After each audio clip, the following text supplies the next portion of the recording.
क्या आपको पता है कि राजस्थान में राज्य सरकार के खिलाफ मुख्य विपक्षी दल बीजेपी ने एक ही दिन में 3 कार्यक्रम कर डाले, लेकिन तीनों अलग अलग जगहों पर अलग अलग नेताओं के नेतृत्व में अलग अलग धड़ों की ओर से और अलग अलग राजनीतिक कारणों से। और मजेदार बात तो ये है कि इस तरह खुलेआम गुटबंदी तब हो रही है जब चुनाव बिल्कुल सर पर आ गए हैं और बीजेपी को एंटी इनकम्बेंसी यानी सरकार विरोधी लहर पर सवार होकर सत्ता तक पहुंचने की उम्मीद है ना मजेदार बात।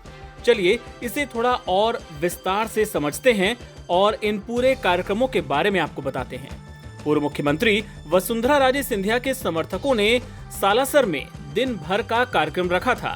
मौका था उनके जन्मदिन का, लेकिन निशाने पर थे मुख्यमंत्री अशोक गहलोत और कांग्रेस सरकार। राजस्थान बीजेपी अध्यक्ष सतीश पुनिया ने उसी दिन राजधानी जयपुर में सरकार के खिलाफ प्रदर्शन का नेतृत्व किया। इसी दिन गजेंद्र सिंह शेखावत ने अशोक गहलोत के खिलाफ मानहानि का मुकदमा चलाने के लिए अदालत का रुख कर लिया। यानी विपक्ष के 3 नेता 3 दिशाओं में काम करते नजर आए, बगैर किसी समन्वय या एकता के।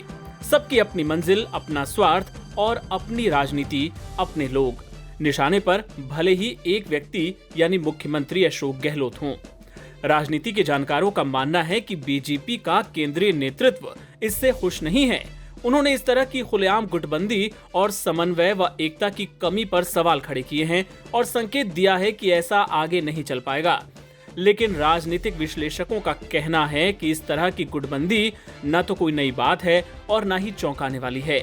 ऐसा तो किसी भी राजनीतिक दल में होता है, लेकिन सत्ता तक पहुंचने की उम्मीद करने वाली पार्टी में ऐसा कुछ ज्यादा ही हो रहा है। इसका बड़ा कारण ये है कि ये तीनों ही मुख्यमंत्री बनने की होड़ में शामिल हैं और अपनी अपनी गोटियां फिट करने की जुगत कर रहे हैं। वसुंधरा राजे सिंधिया पूर्व मुख्यमंत्री हैं, राज्य की सबसे कद्दावर नेता हैं। विजया राजे सिंधिया की बेटी हैं और उनका जनाधार सबसे बड़ा और मजबूत है। वो राजस्थान बीजेपी की ऐसी नेता हैं कार्यकर्ताओं में जिनकी स्वीकार्यता सबसे ज्यादा है, लेकिन उनके साथ दिक्कत यह है कि वो प्रधानमंत्री नरेंद्र मोदी की पसंद नहीं है। शायद उनके बड़े कद के कारण पीएम मोदी उन्हें खतरा समझते हों और उनसे असुरक्षित महसूस करते हों।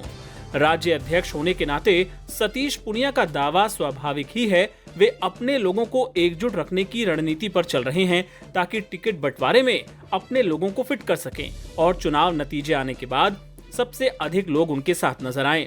वहीं गजेंद्र सिंह शेखावत वरिष्ठ नेता हैं, उनका जनाधार भी बड़ा है और वे खुद को मुख्यमंत्री पद का दावेदार मानते हैं।